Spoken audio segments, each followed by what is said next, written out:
and giving us the additional resources that we desperately need.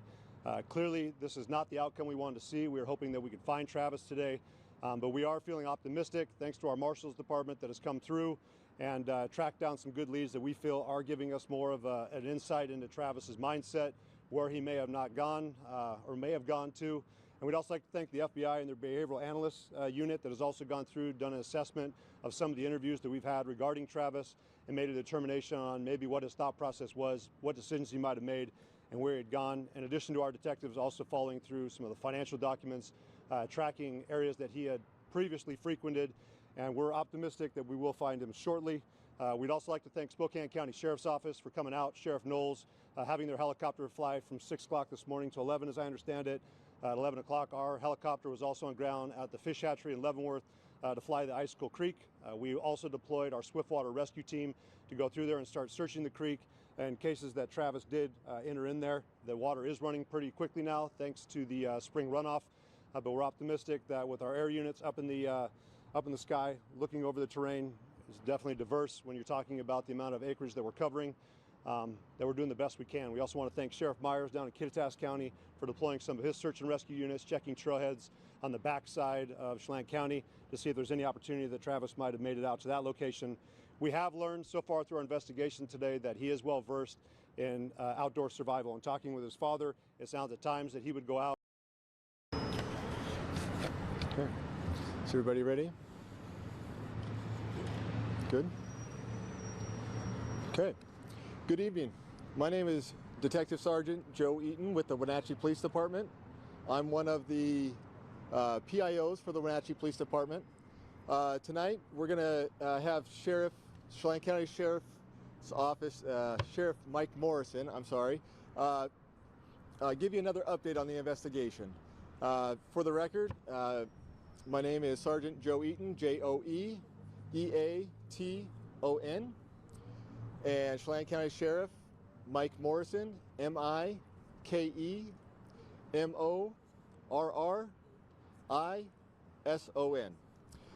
Tonight he'll deliver his updates, and then at the conclusion of his update, we'll have about 5 minutes for questions. With that, I'll turn it over to Sheriff Morrison. Thank you, Sergeant.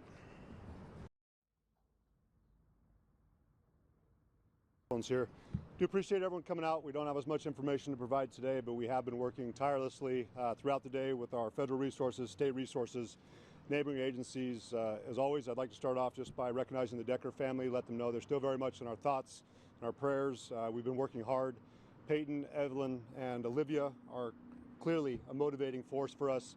A lot of our guys are working with sleep deprivation, but their thoughts are always on the girls and making sure that we're staying motivated and getting the results the family expects out of us. So, as we mentioned before, not much to go off of. We have been following leads thanks to the FBI and their analysis team that has been going out, processing social media leads throughout the nation, not just here locally.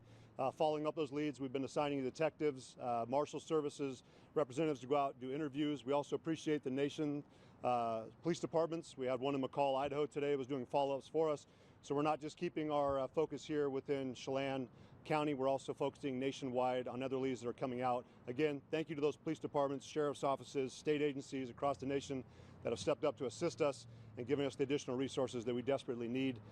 Clearly, this is not the outcome we wanted to see. We were hoping that we could find Travis today, but we are feeling optimistic thanks to our Marshals Department that has come through and tracked down some good leads that we feel are giving us more of an insight into Travis's mindset, where he may have not gone or may have gone to.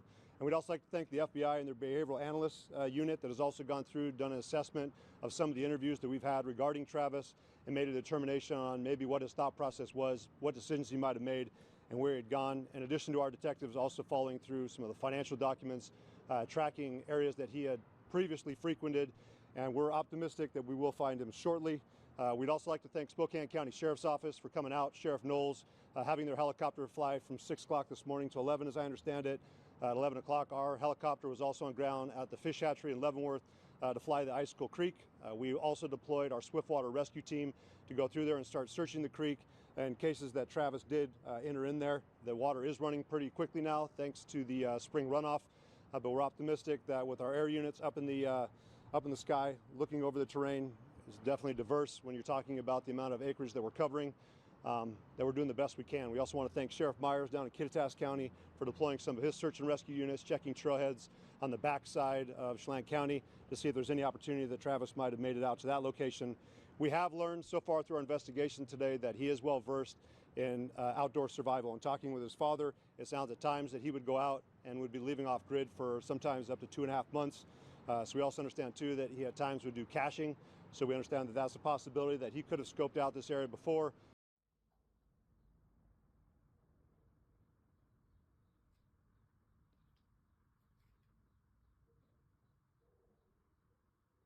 Put supplies out there and has the ability and the knowledge to survive for a long period of time. We saw this before a couple years ago when we assisted Kittitas County with a similar case. So we are putting our resources out. We saw our SWAT team today out off the icicle drainage, checking residences through there, in addition to us still having units out on the ground, continuing to check, in addition to expanding out and looking at local counties. So we're going to continue to do what we need to do, partnering with our federal partners. We will again want to say thank you to the FBI, Homeland Security, that has assisted us more yesterday. Also going with the Marshal Services, the Washington State Patrol that has been working alongside of us, along with their detective units. And we've also had a forensics electronic detective going through the cell phone and other electronic items that we've collected on the scene. So we're hoping to gather more information, take that intel that we've gathered today, and continue to press on tomorrow. But at this time, we have not found Travis. My message is still the same. Travis, if you're out there seeing us, we'd like you to turn yourself in. We want a peaceful resolution to this, but we're not going to relinquish our efforts and giving up any effort that we can proceed to track you down. So please turn yourself in. Let's wrap this up and do what's right for your kids. So any questions? Sir, are you any closer to establishing a motive? No, and I don't think there'd be any motive that'd be acceptable. I mean, clearly it's not the decision of a sound mind, and these young girls were a victim. Was a body discovered in this area you're searching near Leavenworth today? They were discovered earlier this week. It was outside Leavenworth. You're more up icicle drainage around milepost 18, around Rock Island Campground. And we do have a map that I think we've already shared online, but it is more of a rural campground. Maybe it's unrelated to the case? Okay. No, there was another individual that was located today, not related to the case, and that was out towards the Big Y where US 2 and 97 connect, but not related to the case. Sheriff, you mentioned McCall, Idaho. There were reports of possible sightings, or maybe it was just the fact that the department received tips. Any credibility to some of that? I know you mentioned they did some investigating. What have you learned from that? I can tell you so far today we had a possible sighting on East Leavenworth Road. We checked that out. It was not Mr. Decker. We had another one out at milepost 83, US 2. And then, of course, we continue to hear information about other possible sightings from across the nation. As we understood, based off the information we got back, was that the sighting in McCall, Idaho was not our suspect, but we'll continue to work with our neighboring agencies, not only here in the state, but across the nation, to help us track down any leads we do get.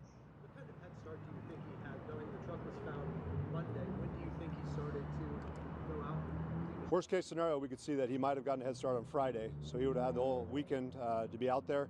But we're still tracking it down. We will have our autopsy results. It should be coming back tomorrow, and we'll get a better idea of what kind of time frame we're looking at. Is there any knowledge that you guys may have of him possibly making his way back to Wisconsin where he's from? We're not ruling anything out. So, I mean, we have been in touch with agencies, of course, across the nation and just tracking down leads. We are aware of other connections he has. We've interviewed friends, co-workers. We're optimistic that we can track down his location. Sir, he left his truck behind. Did you find in that truck any writing, any note? Our detectives are still going through that process. I know that we worked with the Washington State Patrol Crime Lab yesterday, in addition to our detectives, process all that information. And today, as I was leaving our emergency operations center, we did have members of the Washington State Patrol that were processing some of the cell phones we located in the vehicle. What military training does he have that could be a factor in his ability to elude authorities? We do understand, and we're getting more confirmation that he might have possibly gone through mountain survival school, but we also know too that he's been an outdoorsman since he was a kid. Talking with a parent, it seemed like this was something that he was attracted to, like doing in his free time. So clearly some of the knowledge he's probably acquired throughout his lifetime, in addition to the training he might or might not have acquired through the Army, is something that we're taking into consideration. But we do want to validate what trainings he's actually gone through, and we do have some U.S. Marshals tracking that down as well. Sheriff, what is your reaction to the fact that he's been out and about, you said, for as long as 2 months? Does that give you room for pause that he is no stranger to being out and living off the grid for so long? Well, we're certainly an agency that learns from the past. I mean, we saw this before, I believe, around North Bend. I don't know how many years ago that was, where they had an individual who had been involved in a similar incident and then had dug himself a bunker out there. So we take that in consideration that he may be aware of our surroundings, has the ability to survive, and that's going to certainly make it more challenging, but we're up for that challenge. I mean, we recognize that 87% of our county is not accessible by road. We've been dealing with that over the last 125-year history of this agency, so we're no stranger to that.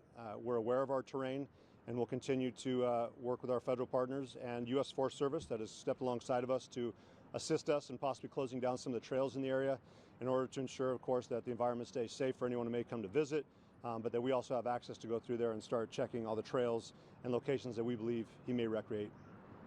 Sheriff, the longer this goes on, what concerns do you have about, you talk about the fight or flight mentality and when desperation kicks in. Obviously there's that survival skills element of it, but the longer it goes on, I mean, we've seen where things often go. Do you have concerns for whether it be those who are out looking for him, but just kind of where this could all come together and that mentality someone may have when desperation mode kicks in? We understand the mentality we're dealing with. We have a well-trained agency. We're a leader when it comes to de-escalation here in Washington State. We were one of the original agencies for that training hub, so we understand that we have the ability to control the pace of situations. We have behavioral health units. We have the ability to communicate with him, and we're going to continue to do that. But our primary goal is to track him down. Of course, we want to make sure that he's safe, but ultimately he will be brought to justice. Sir, now this press conference saying you're confident you'll find him quickly. What makes you confident given all these challenges? The amount of partners that have come alongside of us. I mean, again, I've cited the U.S. Marshal Service, the FBI. We've had Homeland Security investigations. We've had Border Patrol's tracking team here. We've had Douglas County, East Wenatchee. The amount of resources that we put on this right away gives me confidence that we are doing everything possible, in addition to working with the behavioral analyst team and also bringing cadaver dogs. We're open to anything and everything, and so far, despite our limited resources, it's part of our mission statement with the resources entrusted to us. I think that a lot of people have come alongside us to help us out. That's why I'm optimistic. So we're not doing it alone. You said that you've been in contact with his father. What has that interaction been like with his immediate loved ones? What are they telling you about their reaction to this immense tragedy? How are they handling it? They're frustrated with the situation, clearly, but this is their son. So, of course, that they have concerns about his safety. But overall, they understand that he does have to be brought in and he has to be held accountable for his actions. One more question, please. One more question. Sheriff, I just wanted to clarify. I mean, you said that with this survival skills coming to light here, how does that change moving forward as we get further and further into this investigation? How you're going to... Well, we understand that he can cover a lot of ground. I mean, certainly, based off what I know from him, he's in decent shape, and he has the ability to go out there, which, if anyone's been out in that part of the county, is thick. So it's going to make it more challenging for us to locate him, and especially if he's knowledgeable and he knows how to conceal himself. That will make a unique challenge for us. But we feel pretty confident in bringing members of Border Patrol in too, with their experience of working in more diverse terrain, especially along our Canadian border. We have people who are experts in that field as well, and also excel and have the military training as well. I mean, we recognize he's not a subject matter expert. I'm not going to glorify him in that sense. I do appreciate his service, but overall, we have other men and women who are assisting us who are also military veterans and have that kind of background and experience. And I would certainly point out our Forest Service deputy that was able to immediately locate it as soon as we got information about a general area where he's at. We're up for that challenge. So, thank you. Okay, for our media partners, I do have a contact sheet that I'd like to have completed. That way we can easily follow up with each of our media partners. So at the conclusion of this, you can find me if you haven't already signed it. That would be greatly appreciated. Thank you for your time, and we'll plan additional updates in the hours and days to come. Thank you. Nothing sent on as far as updates? Not to my knowledge, no.